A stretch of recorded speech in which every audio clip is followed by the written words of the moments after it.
सम्पूर्ण श्रोताहरूमा म सुभाष बस्नेतको नमस्कार। आज पनि म तपाईहरुको सामु उपस्थित भइसकेको छु एकजना नयाँ व्यक्तित्वको साथमा। उहाँसँगको केही देरको भलाकुसारी हामी जारी राख्नेछौँ। आज हामी त्यस्तो व्यक्तित्वलाई हाम्रो स्टुडियोमा निम्त्याएका छौँ जसको करिब 4 दशकदेखि प्रवासी नेपालीको राजनीतिक जीवनमा आफूले उतार चढावको यात्रा गरिसक्नु भएको छ। हमेशा प्रवासी नेपालीहरूका हक हित र मुद्दाहरूलाई उठान गर्दै आउनुभएका एकजना त्यस्ता व्यक्तित्व हुनुहुन्छ जसलाई प्रवासी नेपालीहरूले भारतमा एज जननायकको रूपमा चिन्ने गर्छन्। प्रवासी नेपालीहरूका हृदयका एक ढुकढुकी बन्न सफल हुनुभएका त्यस्तो व्यक्तित्व हुनुहुन्छ जसलाई प्रवासी नेपालीहरूले भनौँ या नेपालका सम्पूर्ण साथीहरूले भनौँ या सबै सम्पूर्ण नेपाली छन्, उहाँलाई नचिन्ने सायद बिरलै होलान्। त्यस्तो व्यक्तित्व हुनुहुन्छ नेपालमा लुम्बिनी अञ्चल गुल्मी जिल्ला हुङ्गा गाविसमा जन्मिनुभएका श्री लोकनाथ भण्डारी, जो नेपालको जो नेकपा एमालेको जनवर्गीय सङ्गठन प्रवासी नेपाली सङ्घ भारतका केन्द्रीय अध्यक्ष समेत रहनुभएको छ। उहाँलाई आज हामी हाम्रो स्टुडियोमा निम्त्याएका छौँ र उहाँसँगको केही देरको भलाकुसारी हामी जारी राख्नेछौँ। श्रोतावृन्द, यो डिसी नेपालको फेसबुक लाइभ पेज हेरेर बसिराख्नु भएको छ तपाईँहरूले। हामी उहाँसँगको वार्तालाई हामी केही देर अगाडि बढाउनेछौँ। तपाईँहरूको मनमा लागेका केही जिज्ञासाहरू छन् भने उहाँलाई प्रत्यक्ष रूपमा सोध्न सक्नुहुनेछ र तपाईँहरूका जिज्ञासा र चाहनाहरूलाई हामी यहाँ समावेश गर्ने कोसिस गर्नेछौँ। यसै बिचमा हाम्रो अगाडि हुनुहुन्छ श्री लोकनाथ भण्डारी। भण्डारी सर, स्वागत छ तपाईँलाई। नमस्कार। आज आफ्नो व्यस्तताको बावजुद पनि टाइम उपलब्ध गराएर हाम्रो सामु आइदिनु भयो, त्यसको लागि म सर्वप्रथम तपाईँलाई धन्यवाद दिन चाहन्छु। तपाईँहरूलाई पनि।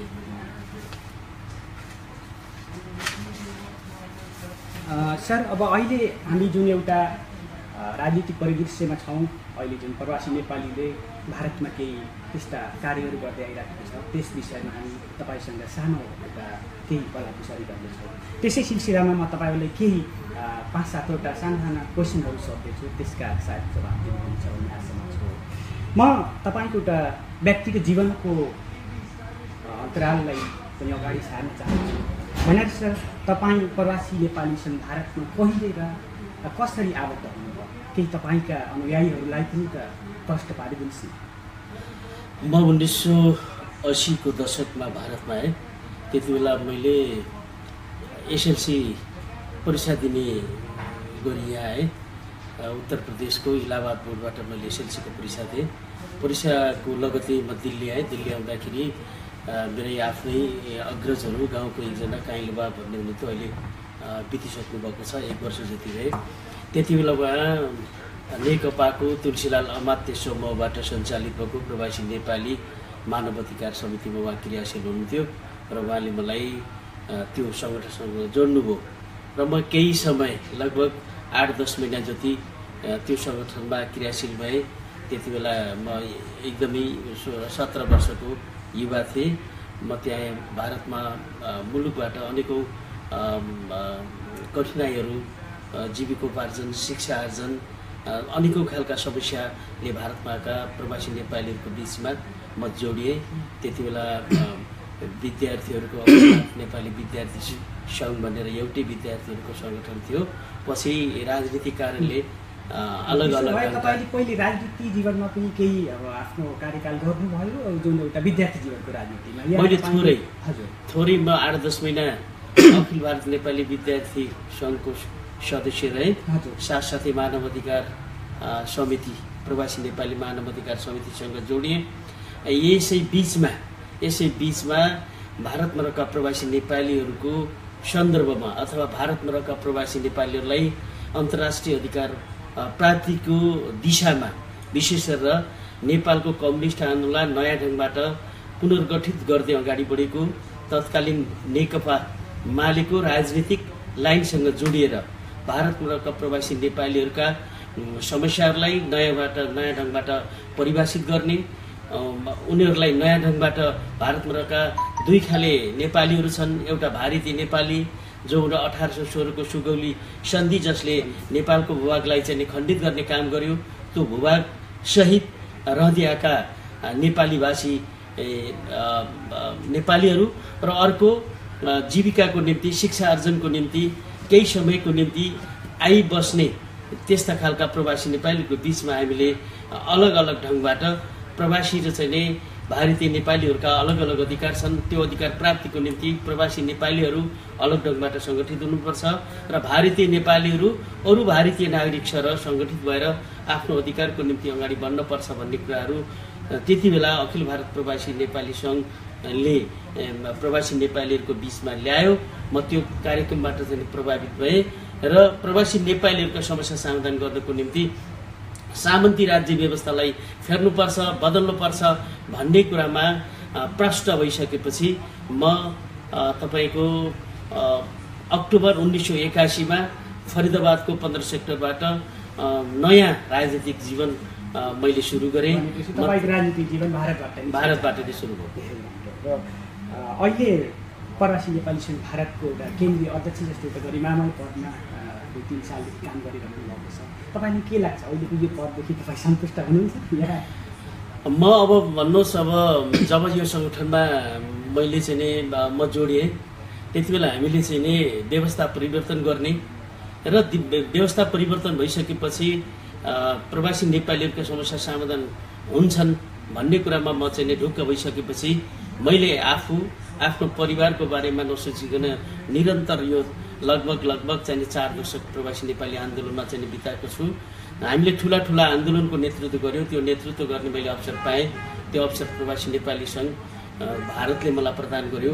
हामीले यो बिचमा धेरै प्रवासी नेपाली आन्दोलनलाई पुनर्गठन गर्ने, पुनर्व्यवस्थित गर्ने र यसलाई एकताबद्ध बनाउने, एकीकृत गर्ने चाहिँ त्यस्तो अवसर पायौँ र त्यो अवसरको सित म जोडिएर अहिले सङ्घको चाहिँ नि 8औं सम्मेलनबाट म यो सङ्घको चाहिँ सर्वोच्च पदमा चाहिँ नि म निर्वाचित भएर त्यो जिम्मेवारी निर्वाह गर्दै आइरहेको छु। र यो अवस्थामा आउँदाखेरि हामीलाई लागेको थियो यो राजनीतिक परिवर्तनले, ऐतिहासिक जुन राजनीतिक परिवर्तन भयो देशभित्र, त्यो परिवर्तनले नेपाली जनताहरूका आकाङ्क्षा पुरा हुनेछन्, सपना पुरा हुनेछन्, प्रवासी दिनहरूको अन्त्य हुनेछ भन्ने लागेको थियो। त्यो पुरा हुन नसक्दाखेरि मलाई कता हामीले यति ठुलो त्याग गर्दा प्रवासी नेपालीहरूका अझै पनि समस्या ज्यूका त्यौँ छन्। त्यसको निम्ति फेरि पनि हामी चाहिँ नै यो सङ्घर्षलाई जारी गर्नुपर्छ भन्ने कुराहरूलाई अगाडि सार्दै भारतमा रहने प्रवासी नेपालीहरूले भोगेका अनेकौँ खालका समस्याहरू छन्। त्यसको बारेमा अहिले पनि त्यो समस्या समाधान गर्नको निम्ति भारत सरकारसित सम्बन्धित विषय भारत सरकारसँग र अहिले चाहिँ नेपालको चाहिँ राज्यसँग पनि हामीले ती विषयहरूलाई उठान गर्दै आइरहेका छौँ। प्रवासी नेपालीहरूका एउटा चाहिँ आशाका केन्द्रबिन्दु हुनुहुन्छ अनि तपाईँ अहिले सायद प्रवासका सम्पूर्ण सङ्घ सङ्गठनहरूको एउटा प्रमुख सङ्गठनकै केन्द्रबिन्दुमा हुनुहुन्छ। तपाईँहरूले अब हाम्रा जो प्रवासी नेपालीहरू हुन्छन् उहाँहरूले तपाईँबाट धेरै अपेक्षा गरिराखेका थिए। तपाईँहरूले केही त्यस्ता उपलब्धिमूलक कार्य तपाईँको विशेष गरी तपाईँको नेतृत्वमा त्यस्ता केही भएको भए कस्तो लाग्छ? मैले भनिहालेँ 46 अनि 62को परिवर्तनले पनि प्रवासी नेपालीहरूका समस्या समाधान गर्न सकेन, ती आकाङ्क्षाहरूलाई पुरा गर्न सकेन। प्रवासी नेपालीहरूका अहिले पनि समस्या जीवका छन्। विशेष गरेर असङ्गठित क्षेत्रमा काम गर्ने प्रवासी नेपालीहरूले जीवनभरि काम गरेको, उनीहरूले आर्जन गरेको पैसा मार्फत अथवा उनीहरूको तलबबाट काटिएको पैसा मार्फत जो उनीहरूको निम्ति एउटा पेन्सन सुविधा छ, त्यो पेन्सन सुविधाको निम्ति पनि उनीहरूले कार्यस्थलमै आउनुपर्ने, न्यूनतम चाहिँ पेन्सन लिनको निम्ति पनि अहिले त प्रशासनले त्यो पेन्सन लिनको निम्ति आधार कार्डलाई अनिवार्य बनाएर अर्को चाहिँ नि प्रशासनिक अप्ठ्यारो समेत सिर्जना गरेको छ। नेपाली नागरिकताको बेसमा अब इन्डियामा काम गरिराखेको तिनीहरूलाई आधार कार्ड पनि अहिले अनिवार्य बनाएको छ।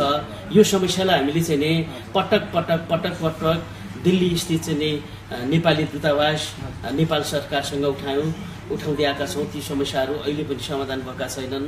हामीले भनेका छौँ केन्द्रीय कर्मचारी सरह असङ्गठित क्षेत्रमा काम गर्ने प्रवासी नेपालीहरूले आफ्नै जिल्ला पाइपर्ने ठाउँबाट त त्यो न्यूनतम रूपमा चाहिँ पाउने 1000-1200-1500 जुन पेन्सन हो त्यो देशभित्रबाट पाउनुपर्छ भनेर हामीले कुराकानी गरिरहेका छौँ। त्यसैमा तपाईँहरूले एउटा एजेन्डा मात्रै उठाउनु भयो या अहिले यहाँको भारत सरकारले केही त्यस्ता कार्यहरू पनि गर्दै आइरहेको छ तपाईँ?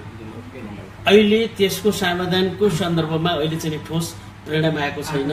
हामीले यो समस्या समाधान नहुँदासम्म मेमोरेन्डम दिने कुरो उठाउने मात्रै होइन, यसलाई पुरा नहुँदासम्म हामीले यसलाई चाहिँ जारी राख्नेछौँ। अब भनौँ न निकट चाहिँ नै भविष्यमा नेपालमा चाहिँ नि लामो समयपछि, विशेष गरेर लगभग 19 वर्षपछि स्थानीय तहको चाहिँ निर्वाचन हुँदैछ।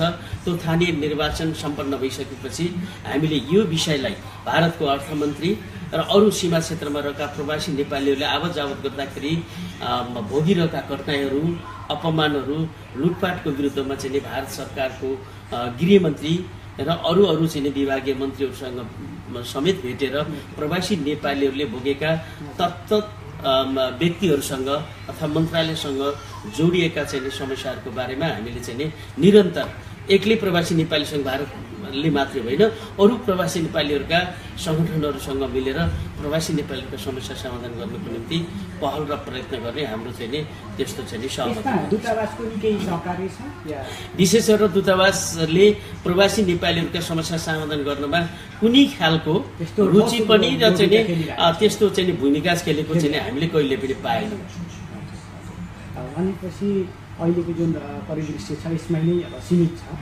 अब मैले चाहन्छु कि तपाईँहरूले अब यत्र प्रवासी नेपालीहरू करिब अब भारतमा त कति 35 देखि 40 लाखको बिचमा नेपालीहरू छन् भन्ने एउटा तथ्याङ्क आइरहेको छ। एउटा यो क्लियर तथ्याङ्क त छैन एक्ज्याक्टली, तर पनि उहाँहरूलाई देश फर्काउनु पर्छ भन्ने त्यस्तो केही अभियानहरू प्रवासी नेपालीसँग अहिलेसम्म ल्याएको छ। हामीले त्यसको सन्दर्भमा विशेष गरेर चाहिँ विचारको हिसाबले हामी नेकपा एमालेलाई नेपाली जनताको विशेष गरेर 3 करोड नेपाली जनताको आशा भरोसाको केन्द्र हो भनेर हामीले चाहिँ भनिरहेका छौँ। र विचारको हिसाबले यद्यपि प्रवासी नेपालीसँग भारतको आफ्नै छुट्टै विधान छ, कार्यक्रम छ, हामी त्यो अनुसार अग्रसर गइरहेका छौँ। नेपालको सन्दर्भमा नेकपा एमाले बाहेक अरू चाहिँ पार्टीहरूले प्रवासी नेपालीहरूका समस्या समाधान गर्न सक्दैनन्, राष्ट्रको समस्या समाधान गर्न सक्दैनन् भन्ने कुरामा हामी विश्वस्त छौँ। त्यसो भएकोले हामीले धेरै कुराहरू विशेष गरेर नेकपा एमालेका अध्यक्ष पूर्व प्रधानमन्त्री केपी शर्मा ओलीको प्रधानमन्त्री कालमा हामीले युवा बेरोजगारहरूलाई अथवा युवाहरूलाई देशभित्रै रोजगारको व्यवस्था मिलाउने र प्रवासीहरूका समस्या समाधान गर्नको निम्ति मैले उल्लेख गरिसकेँ। विशेष गरेर चाहिँ लाखौँ लाख प्रवासी नेपालीहरूका चाहिँ अनेकौँ खालका समस्याहरू छन्, जस्तो जीवनभरि काम गरेर आफ्नै पैसाबाट पाउने जुन पेन्सन हो त्यो पाउनको निम्ति अनेकौँ खालका समस्याहरू छन्। त्यो समस्या समाधान गर्नुको निम्ति पार्टीले पहल गर्नुपर्छ भनेर हामीले चाहिँ नि भन्दै आयौँ। अहिले भर्खरै स्थानीय निर्वाचनको सन्दर्भमा नेकपा एमाले जुन घोषणापत्र अगाडि सारेको छ त्यसमा प्रवासी नेपालीहरूका समस्या समाधान गर्ने, युवा बेरोजगारहरूलाई देशमा चाहिँ रोजगार दिने जुन खालको चाहिँ नि प्रतिबद्धता अगाडि ल्याएको छ त्यसले मलाई लाग्छ प्रवासी नेपालीको समस्याहरू पनि कर्मबद्ध तरिकाले यदि चाहिँ नि एकल बहुमत सहित स्थिर सरकार नेकपा एमालेको नेतृत्वमा बन्छ भने प्रवासी नेपालीहरूका उल्लेखित चाहिँ जुन समस्याहरू छन् त्यसको समाधान गर्न हामी सफल हुनेछौँ। र अर्को कुरा जुन एउटा यहाँ नेपालीहरू छन्, नेपालीहरूले प्राप्त गरेको सिप छ, पुँजी छ, जुन नेपाल फर्किने अवस्थामा जुन बोर्डरमा जुन एउटा दुःख कष्ट र जुन भारतीय प्रहरीहरू छन् उनीहरूले देखाएको एउटा ताण्डव एउटा जुन एउटा व्यवहार छ त्यसप्रति पनि प्रवासी नेपालीसँग केही कार्य गर्नु पर्यो। मैले भनिहालेँ, मैले यो अहिले स्थानीय निर्वाचनको समाप्तिपछि हामीले यसलाई 19-20 वर्षदेखि जुन खालको अस्तव्यस्तता स्थानीय तहमा चाहिँ हामीले देख्यौँ, यो 62को परिवर्तनपछि पनि राजनीतिक दलका बीचका अस्वस्थ प्रतिस्पर्धाका कारणले होइन जुन खालका निर्वाचित चाहिँ संस्थाहरूलाई खाली राख्ने काम भयो र अहिले नेकपा एमालेकै चाहिँ नि ठुलो दबावपछि हामीले विशेष गरेर नेपाली जनताहरूले लामो समयसम्म प्रतीक्षा गरेको जुन विषय थियो अथवा 62को परिवर्तनको जुन उपलब्धि थियो त्यो त्यो संविधानलाई कार्यान्वयन गर्नको निम्ति अहिलेको जुन सरकार छ त्यसले आलटाल गर्दै आइरहेको थियो। त्यसलाई जनदबाव मार्फत अहिले जुन निर्वाचन गराउने जुन निर्णय भएको छ त्यसको लगत्तै होइन। यसले हामीले चाहिँ नि भोलिको भविष्यसँग जोडेर अब हुने चाहिँ नि निर्वाचनहरू, त्यो चाहे गाउँपालिका होस्, चाहे त्यो नगरपालिका होस्, विधानसभा होस् वा केन्द्रीय संसदीय चुनाव हो, त्यसमा चाहिँ नि एमालेको एकल बहुमत आएन भने हाम्रो राष्ट्र पनि खण्डित हुनेछ, विभाजित हुनेछ। अहिलेको सरकारले जुन ढङ्गबाट चाहिँ नि राज्यलाई विभाजन गर्ने, पहाड हिमाल र तराईलाई चाहिँ नि खण्डित गर्ने काम, 5 नम्बर प्रदेशलाई चाहिँ नि विभाजन गर्ने नाममा जुन गर्यो, त्यो 5 नम्बर प्रदेश मात्र होइन, तराईलाई अलग गर्दाखेरि भोलि तथाकथित ढङ्गबाट चाहिँ नि तराईमा बस्ने जुन विदेशी नागरिकहरू छन्, तिनीहरूले भोलि आत्मनिर्णयको नाममा, बहुमतको नाममा त्यो आत्मनिर्णयका कुराहरू गरेर अराजकता चाहिँ देखा फैलाएर हाम्रो मुलुकको चाहिँ नि जुन एकता छ, अखण्डता छ, सद्भाव छ, त्यसलाई चाहिँ नि खण्डित गर्ने कुराहरू हामीले देखेका छौँ। त्यसो भएको कारणले यी सबै निर्वाचनमा एमाले बहुमतसहित आउनुपर्छ। त्यसको निम्ति भारतमा भएका लाखौँ प्रवासी नेपालीहरूको बिचमा हामी क्रियाशील छौँ।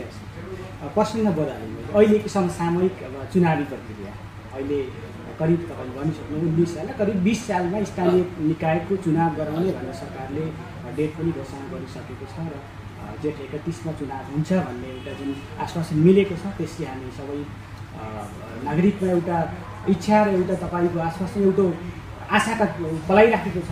यसै सन्दर्भमा अहिलेको जुन समसामयिक परिस्थिति छ, जनताको इच्छा भनौँ या स्थानीय तहको चुनाव नेपाल सरकारले करिब गराउनु पऱ्यो 20 वर्षपछि गराउँदैछ र चुनाव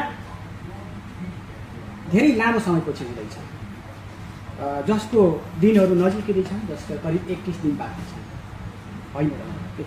जुन चुनावी दिन आउँदै गर्दा तपाईँहरूले पार्टीमा कसरी र कुन तरिकाले चुनाव अहिले स्थानीय तहको छ त्यसमा कसरी भाग लिने सोच गर्नुहुन्छ? मैले यो प्रश्न यो हिसाबले सोधेँ कि किनभने प्रवासी नेपाली सङ्घ भारत एउटा एमालेको जुन एउटा जनवर्गीय सङ्गठन भएको नाताले तपाईँले केही राजनीतिक चासो पनि लाग्न सक्छ, के हिसाबले कस्तो तरिकाले? मैले भने हाम्रो देशको चाहिँ नि सार्वभौमिकताको रक्षा गर्नको निम्ति, अखण्डताको रक्षा गर्नको निम्ति, यो संविधानलाई कार्यान्वयन गर्नको निम्ति चुनाव निर्वाचन अपरिहार्य छ र एमाले पुरै मेची महाकाली अभियान सञ्चालन गरेर शासकहरूलाई अहिले जुन ढङ्गबाट चाहिँ नि वर्तमान सरकारले काम गरिरहेको छ, तिनीहरूलाई खबरदारी गर्दै अगाडि बढ्यो। परिणामस्वरूप सरकारले निर्वाचन गराउने घोषणा गर्यो। अहिले यो निर्वाचनको सबै कुराहरू प्रक्रिया सुरु भइसकेपछि हिजो आवश्यक नभएको जुन कथित संविधान संशोधन प्रस्ताव दर्ता गरेर मुलुकलाई खण्डित गर्ने जुन खालको प्रस्तावहरू चाहिँ सरकारले ल्यायो, हामीलाई अहिले मलाई एकदम हामी आफै लज्जित छौँ, म आफै लज्जित छु। मलाई पनि त्यो विषयमा धेरै नै अब हिजो मात्रै मधेसी मोर्चा र सरकार बिच भएको वार्ताले सायद केही संविधानका केही बुँदाहरू संशोधन हुने भन्ने आएको छ। सायद केही संशोधन नभएसम्म त मोर्चा अहिलेको जो चुनावी प्रक्रियामा भाग लिँदैन। अनि यो अवस्थामा जुन प्रमुख प्रतिपक्ष छ नेकपा एमाले, त्यसले कस्तो भूमिका खेल्नुपर्छ? या अहिले सरकारले तिनकै आफ्नै एउटा जो मोनोपोली चल्न दिने हो या अहिले तपाईँहरूको स्ट्यान्ड छ यसमा? अब हेर्नु न, अब जसले हाम्रो संविधान घोषणा भइसक्यो 240 वर्ष लामो सामन्ती शाही व्यवस्थाको अन्त्य गरेर त्यसलाई सदाको निम्ति विदाई गरेर नेपाली जनताहरू जुन उत्साहको साथ होइन अगाडि बढे, आफूद्वारा आफू शासित हुने आफ्नो संविधान 90% भन्दा बढी आफूले निर्वाचित गरेका संविधान सभाका सदस्यहरूबाट हामीले चाहिँ भनौँ न लोकतान्त्रिक व्यवस्था भएका मुलुकहरूमा सबभन्दा बढी प्रगतिशील उत्कृष्ट संविधान हामीले चाहिँ बनायौँ, त्यसको घोषणा गऱ्यौँ। त्यो घोषणा संविधानको पाठ गर्न नपाउँदै मुठ्ठीभर मान्छेहरू, जनताबाट पराजित भएका मान्छेहरूले हाम्रो संविधान जलाउने काम गरे। 5 महिनासम्म नेपाली जनताहरूले त्यसैको नाममा जुन खालको कठिनाई होइन चारैतिरबाट नाकाबन्दी गरेर नेपाललाई असफल राष्ट्र बनाउने जुन प्रयत्न भयो, त्यसलाई नेपाली जनताहरूले चाहिँ नि पराजित गरे। त्यस्ता व्यक्तिहरूलाई केन्द्रभागमा राखेर निर्वाचनको एक खालको प्रक्रिया सुरु भइसकेपछि फेरि उनीहरूलाई खुसी बनाउनको निम्ति, सत्तामा पुग्नको निम्ति होइन सम्झौता गराउने आफ्ना गुरुहरूलाई खुसी बनाउनको निम्ति फेरि एक खालको सम्झौता भएको कुरो हिजो हामीले सुन्यौँ। फेरि नेपाल जस्तो सानो भौगोलिक अवस्था रहेको चाहिँ नि देशमा 1 महिनाको ग्याप राखेर जुन खालको चाहिँ नि दुई चरणमा विभाजन गर्ने र त्यो कतिपय चाहिँ संविधान संशोधन पनि चुनाव पूर्व गर्नुपर्छ भनेर सरकारले जुन कुरो लिएको छ यसको नियतमा खोट देखिन्छ। यसले चुनाव नगराउने कि भनेर जनतामा चाहिँ आशंका होइन फैलाउने काममा हामीले चाहिँ देखिरहेका छौँ। र मैले यो तपाईँहरूको चाहिँ नि यो च्यानल मार्फत अनलाइन मार्फत म यो सरकारको यो खालको चाहिँ नि क्रियाकलापको चाहिँ नि घोर चाहिँ नि निन्दा र भर्त्सना गर्न चाहन्छु। र संविधान विरोध गर्नेहरूलाई जेलमा राखेर सजाय दिनुको सट्टा उनीहरूसँग पटक पटक चाहिँ नि सम्झौता गरेर मुलुकको चाहिँ नि सार्वभौमतालाई राष्ट्रिय एकता अखण्डता र चाहिँ नि देशको चाहिँ नि जुन ऐतिहासिक कालदेखिको चाहिँ नि सद्भाव छ त्यसलाई खलल पुर्याउने जुन काम गरिरहेको छ यो निन्दनीय छ। यसमा एमालेको निम्ति केही अब भूमिका खेल्दैन होइन। एमाले भनिरहेको छ होइन संविधान खास बेलामा संविधान संशोधन गर्नुपर्छ, जसले संविधान संशोधन नगरिकन समस्याको समाधान नहुने देखिसकेपछि मात्र संविधान संशोधन गर्ने कुरो। यो संविधान एकपटक लेखेपछि त्यो कहिले परिवर्तन नहुने दस्तावेज होइन, परिस्थिति अनुसार हुने कुरा। अहिले संविधान कार्यान्वयनमा नजाँदै केही असन्तुष्ट व्यक्तिहरूलाई समूहहरूलाई खुसी बनाउने नाममा जसरी संविधान संशोधन गर्ने काम भएको छ। अब हेर्नुहोस्, तपाईँलाई म बताउन चाहन्छु, अङ्गीकृत नागरिकहरूलाई होइन, यद्यपि त्यो सरकारको नैतिकता भएको भए उसले राजीनामा गर्न सक्नु पर्थ्यो। पहिलो पटक संविधान संशोधन गर्नको निम्ति उसले दर्ता गरेको त्यो प्रस्ताव उस सरकारले फिर्ता लियो, त्यो एमालेकै कारणले फिर्ता लियो। उनीहरूले त्यति बेला अङ्गीकृत नागरिकहरूलाई राष्ट्रका प्रमुख पदहरूमा लैजाने उनीहरूको माग थियो होइन। त्यसमा उनीहरू चाहिँ असफल भए। उनीहरूले जुन प्रस्ताव दर्ता गरेको थिए त्यो प्रस्ताव फेल भइसकेपछि वापस लिइसकेपछि पुष्पकमल दाहाल प्रचण्डसँग नैतिकता छ भने लोकतन्त्रमा नैतिकताको ठुलो प्रश्न हुन्छ। हामीले यो ठुलो लोकतान्त्रिक मुलुकमा बसेर त्यही देखिरहेका छौँ, अरू लोकतान्त्रिक मुलुकहरूमा त्यो देखिरहेका छौँ। ठुला घटना हुँदाखेरि सम्बन्धित मन्त्रीले जिम्मेवारी लिएर चाहिँ राजीनामा गरेको हुन्छ होइन। यति ठुलो 3 महिनाभन्दा बढी त्यही तथाकथित संविधान संशोधनको प्रस्ताव